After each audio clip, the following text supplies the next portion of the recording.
welcome back to my YouTube channel. If you are new here, I am Guguletu Jujuletwa and this is Sibu. This is Uncomfortable Growth. Please subscribe if you haven't subscribed. I am on the road to 5K. I think I gained like 1,000 subscribers in the space of like a week and a bit, and that is crazy and I'm so grateful. Thank you guys for supporting and sharing, and like you guys tag me on Instagram all the time. It means the world to me, so thank you so much for that. One, I'm sorry that this video did not have an introduction, like a song. There's nothing to sing about here. Two, I have a red eye. This is my eye reacting to all the bullshit that I've been reading on Twitter. I'm having a physical reaction to La Mañana. So don't mind me, I'm good. You know, cold press and all that good stuff. I don't necessarily know what to title this video. We're just going to be speaking about things that are currently happening in the world and things that we've seen unfold on social media. So I'm just gonna start with, I'm gonna start with Black Lives Matter.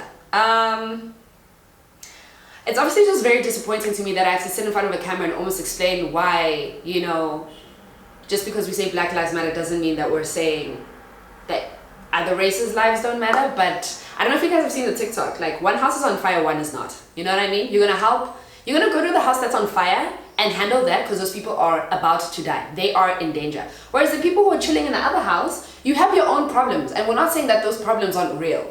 We'll get there.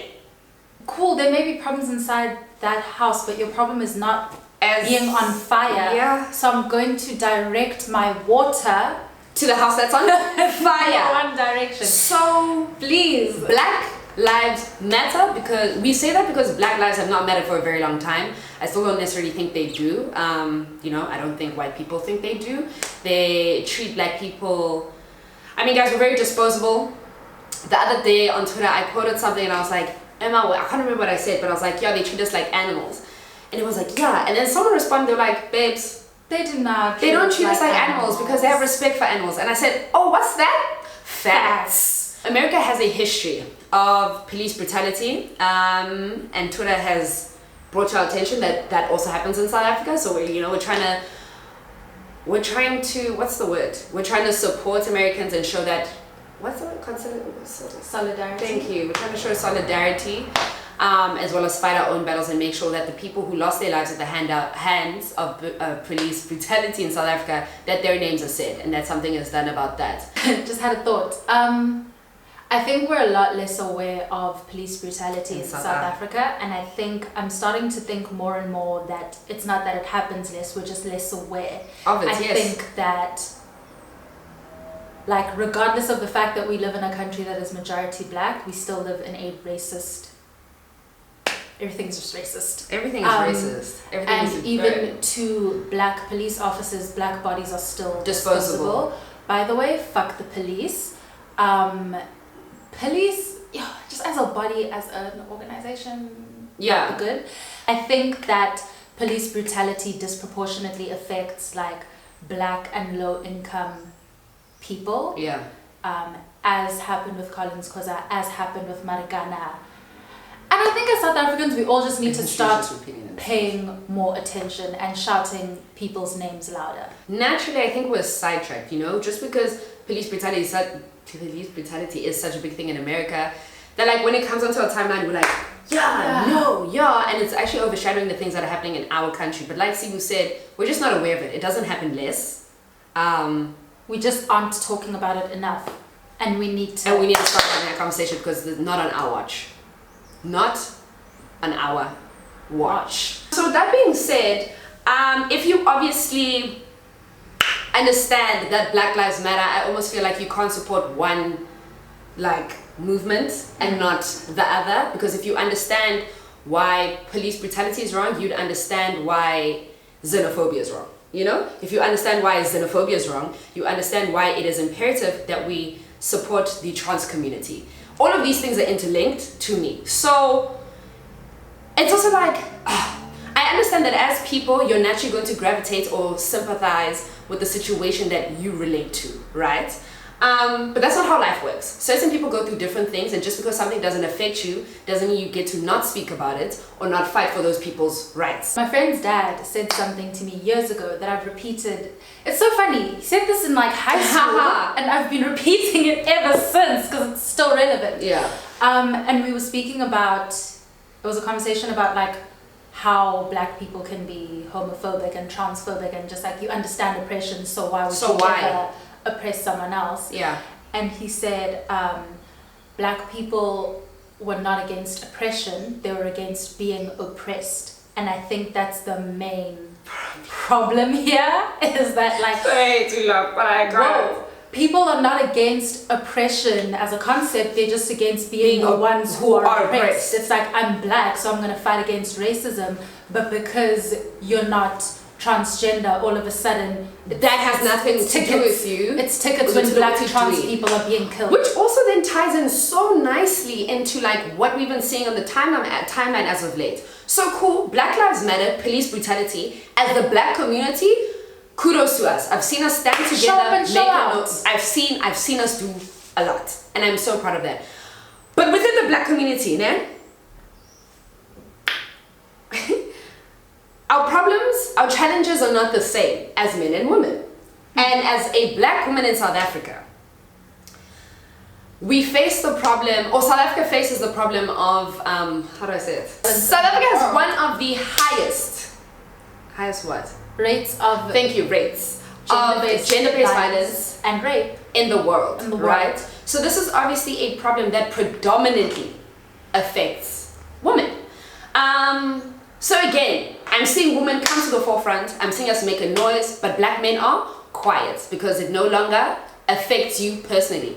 But when it comes to Black Lives Matter, you guys are there, you know, because it affects you personally, because that is your own battle. But when it's a battle that's not yours, that is your mother's, your sister's, your girlfriend's, your cousin, and matter of fact, any other woman. I'm also sick of men because it almost feels as if they can only sympathize or they can only vocalize or be vocal when it comes to the women that are in their life. Yes. Humans are humans, guys. There's no ways you can know of something that is happening to someone and be okay with it just because that person has no relationship with you. Also, the fact that you have to phrase, dude, it's like that is crazy. That you have to phrase this is like, imagine if it happened to your mother in order for you to understand. That is wild. Sociopathic behavior. That is fact disgusting. That you cannot empathize with someone unless they are somehow related to you is so problematic. That is crazy. It is so problematic. So on the timeline, I think 2 days ago, I don't necessarily know how it started, but someone started like a tweet by saying like I was 13, so implying that I was 13 when it happened, be it they were sexually assaulted or raped, whatever. And then like people started quoting the tweets with whenever it happened. I think it wasn't shocking to me because as a woman I know that this is my reality, and I'm also very aware that there are so many people who have been affected by this but they don't feel comfortable. And that was a moment on Twitter because so many people came forward essentially and they told us their story without telling us their story. The second thing that not shocked me actually, I wasn't shocked, not at all. The second thing that stood out to me was that, you know, in your head you know that rape is bad in this country. But when you see it on Twitter the way that we saw it, people weren't quoting one age, Siwu. There were multiple. It's like, guys, there were tweets that read, I was 7, I was 15, I was 17, I was 20. There was a tweet that I saw that said, essentially, I was 13 all the way to 22.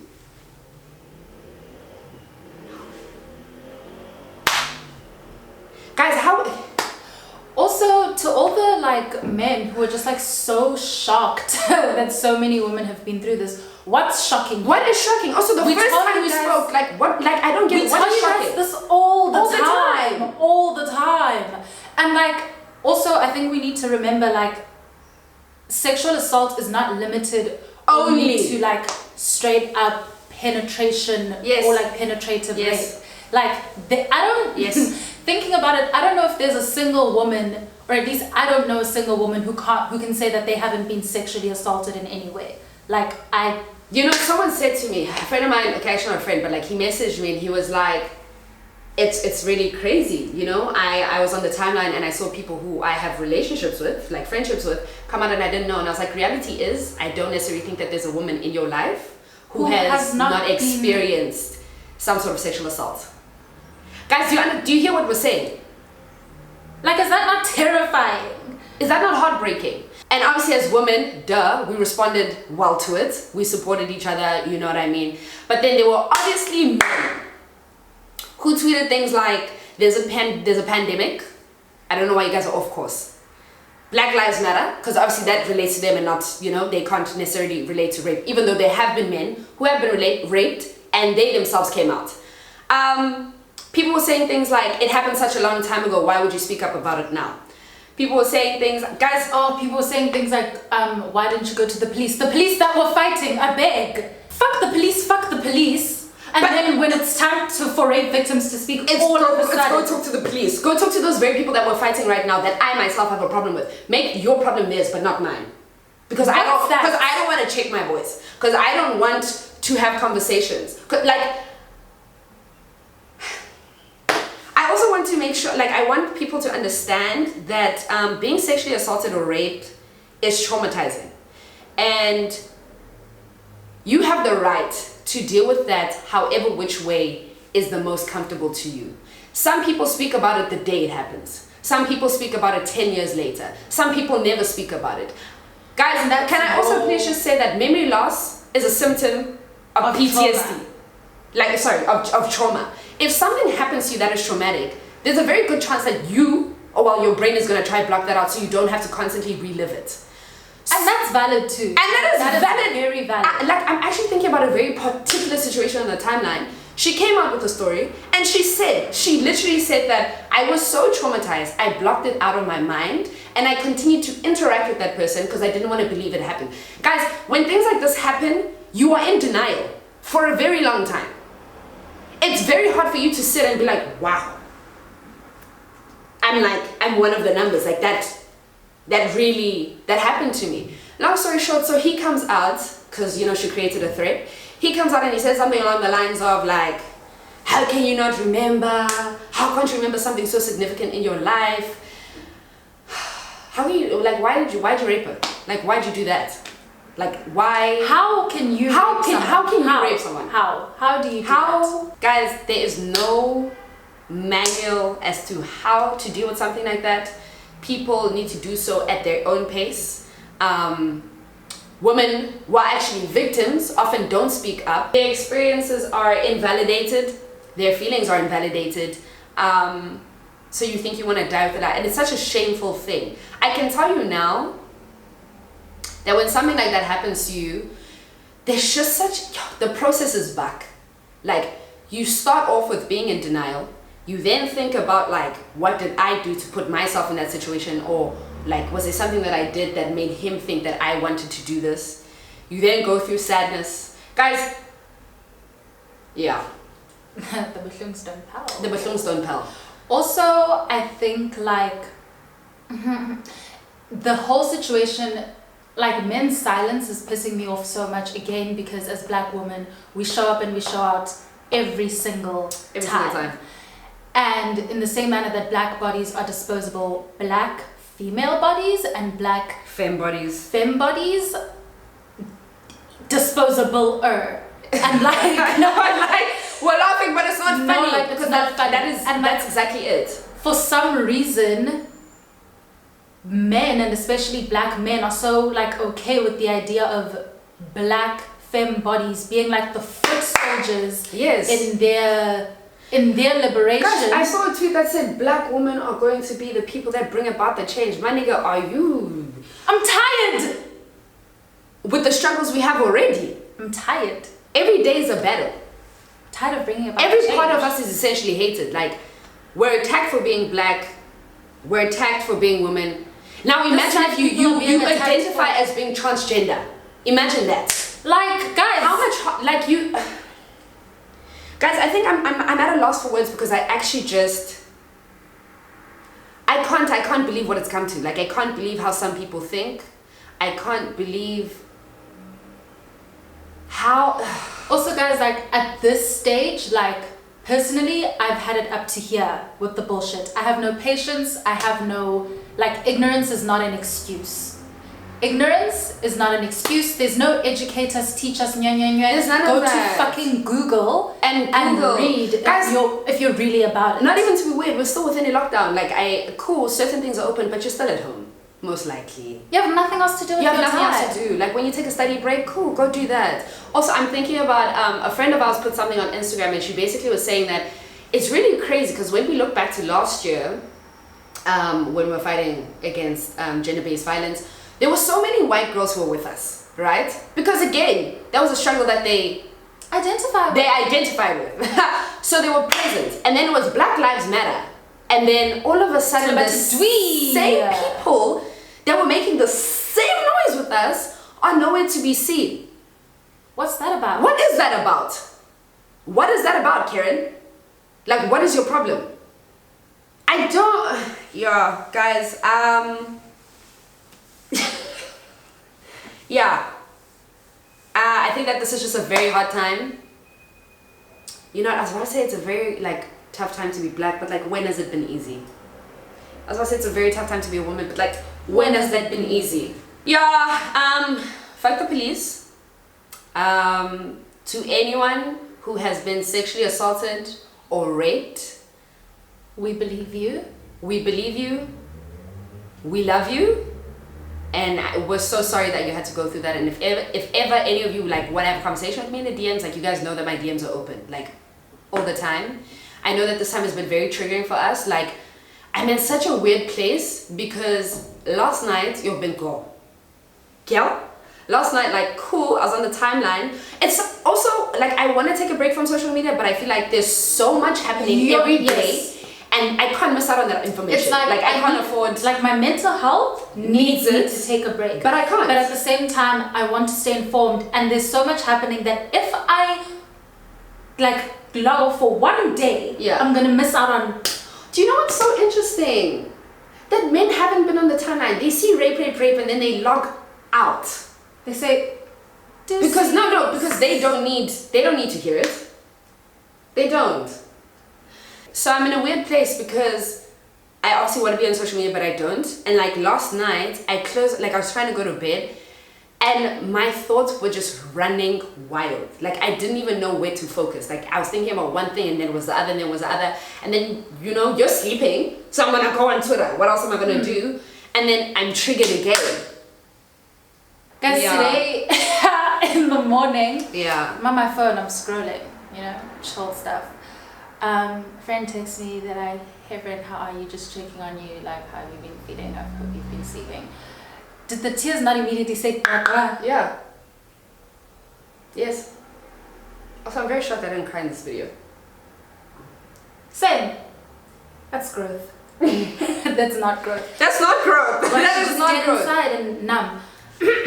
But yeah, guys, we need to, like, the world, I just think it's time for everyone to be like super militant. I think it's time for us to take action wherever we can. Yeah. I need everyone to understand that you have the power to do something. Yeah. Something. Like, guys, we're not saying, you know, like, extreme things. We're not saying, like, just do whatever you can that is in your power. Like, just help other people. Like, that's what I'm struggling to understand. Like, you see people suffering and you do nothing about it. You don't speak about it. You act as if it's not happening. You're not like, you don't care. Guys, people don't care. Also like, you don't care about black people. You don't care about black women. You don't care about femme bodies. You don't care about rape victims. You don't care. Like, you don't care. It's also just such a luxury to be able to not care. Like, that's a privilege. That's wild. That is the fact that wild. You know what? Even if you're watching this and there's certain things that, you know, don't apply to you, please understand that's your privilege. I'm a black cis woman. Okay. And I'm sorry. And I'm well aware that there are others that have it worse off than me. Like, I have to realize my privilege in the situation that I'm in. It may not feel like much, but I'm constantly aware that there's someone out there, or not even someone out there. There are transgender bodies. There are people who are just part of the LGBTQ community that have it there are way black off. women who are disabled. There are black women who are